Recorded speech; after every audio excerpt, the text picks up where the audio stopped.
Joining us now from Milwaukee is Police Chief Philip Areola, and from our Milwaukee affiliate, WISN, the Reverend Laharv Buck, a community leader who accuses the Milwaukee police of having a racist attitude dating back many years. Chief Areola, we thank you for coming on. This is your first interview since the killings were discovered.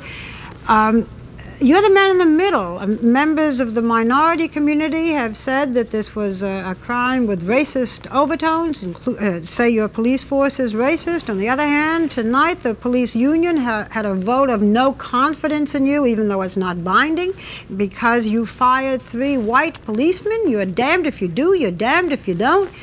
Some have called for your resignation. Are you considering that? Well, let me just say firsthand, Ms. Walters, under no circumstances am I going to resign or step down. Quite frankly, this entire effort has created in me a new dedication and a new zeal to do this job. Since I've been here, and I've been here some 18 months, in fact, when I took this job, I knew that it was going to be a challenge, but quite frankly, and today I didn't realize how awesome a challenge it would be. But the challenge, quite frankly, Ms. Walters, was to develop a partnership with the community, to develop, if you will, community-oriented policing. And we've done some good things, and that's the really ironic part of this. I've reached out to the community.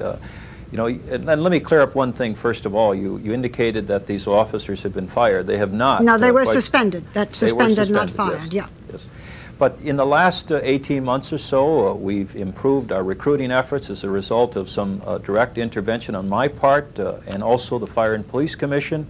We've enhanced our minority percentages within our department.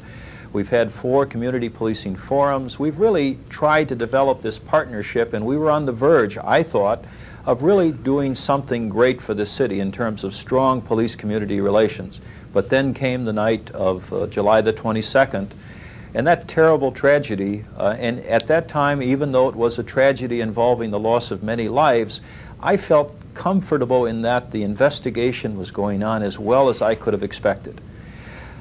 When we found out that our department had had prior contact with Mr. Dahmer and one of the victims, I will tell you that personally I was devastated. And when I did find out, yes, we ordered an internal investigation immediately, and as a result of the information and the serious allegations, I suspended those officers. Mm-hmm. But Chief, you know, what everybody is asking is how could a 14-year-old boy be nude on the street, bleeding, screaming for help, and the police don't take him to a hospital but return him to the man who later killed him? What does this say about your police force? Well, I can only say that it's inexplicable. I wish I could offer an explanation for that. Quite frankly, we have tried to review and investigate this matter. I am bound, obviously, by contractual and legal requirements not to speak on the investigation until the officers have had an opportunity to respond, which they've been given 7 days. Mm-hmm. But it does pose some very dramatic and grave questions that deserve and cry out to be answered. What are you saying to the police when the union says they want you to resign? They have no confidence in you. Well, you have to know a little bit about the history of this union. I have been here 18 months, and this has been a constant refrain. If it's not one or it's the other. Quite frankly, I think the rank and file of the Milwaukee Police Department are a dedicated lot. They are going to continue to do their jobs. Regrettably, I think this entire incident has heightened all of the fears and concerns of the community, and the department as a whole is suffering because of it. Reverend Buck, is this a racist action on the part of the police, or is it not perhaps the economic conditions that can produce this sort of an environment? I think it's both. I think that the police department has a racist element in it. Not all policemen, but there is a significant amount of policemen that treat all people of color with a very negative approach, regardless of age, regardless of position, regardless of economic background, and regardless of sexual orientation. And this has gone on for years. It was during the previous chief and the chief before him. Mm-hmm. And there's an element that's going to be there unless they do something about it. What do you want them to do about it? I want them to bring about quality control within the police department, or they set up some kind of sting where they call the police and see if are they really doing their duty, and are they really performing, what the time is, when do they get there, how do they treat the citizens, tape it and record it and have somebody review it so we can keep them in line. Do you think had these victims been white instead of the majority being black, that there would have been more of an effort to investigate their missing? They must have, many of them must have been reported missing by families. It's amazing to me that they inform me that there's quite a few missing people in the city of Milwaukee. But if you're an adult and you're missing, it does not seem to faze anybody. But it would appear that it would be some kind of pattern for all these people complaining about their children coming up missing. Well, of course, Chief Arriola is Hispanic. He's only been in Milwaukee for 18 months, and he has been trying very hard, we have heard, to increase the minority in the police force. Do you blame the police chief? No, I don't blame the chief. What he has to do is root out a whole bunch of stuff that has already been there from the chief that was there previous, Chief Breyer.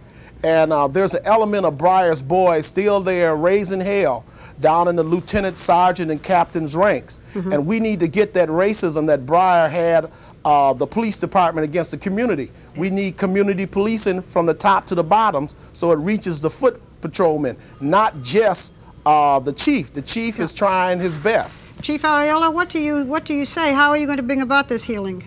Well, of course, obviously, I don't have the ability to turn the department upside down by literally firing everyone beforehand.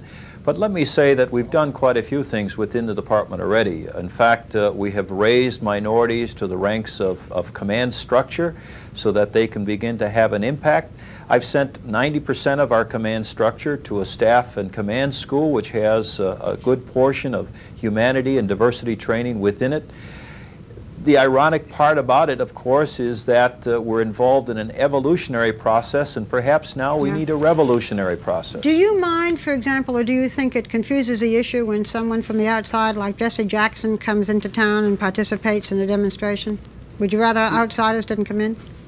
Ms. Walters, let me just say that, I've been a police officer for 31 years, and I firmly believe that the police have to be responsive and accountable to the community and to the public.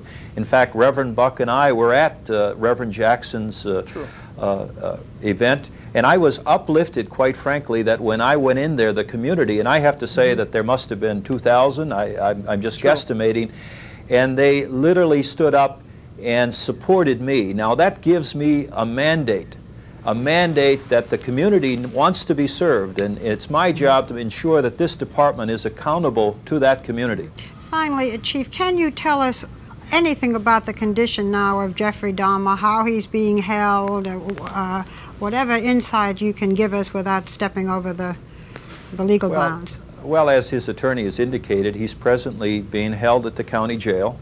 I will tell you that he has been fully cooperative with our investigation, and without his help, and this is in no way praising him, but just to suggest that without his assistance, we would not have been able to identify some of the victims. Now obviously he's been charged with a number of crimes and homicides, and these are still allegations, still charges, nonetheless with the statements and the other. I will tell you that in my 31 years of police service that I've never had an experience involving such a magnitude or a width and depth of a situation such as this. But let me also say, Ms. Walters, that I watched a little bit of the intro to this program, and it places the city of Milwaukee in a rather kind of, I would have never thought, for instance, we would have taken some of the other cities off the front page, but we've got some good things that we have to build upon and work upon, and I think there is a healing process that has begun, and Jesse Jackson has helped in that. Reverend Buck has helped in that, and a lot of people who are interested have helped. We thank you for being on with us, Chief Arriola, and as we said in this your first interview, and it is true that this crime has raised the attention to Milwaukee. We thank you both for coming on and explaining your point of view.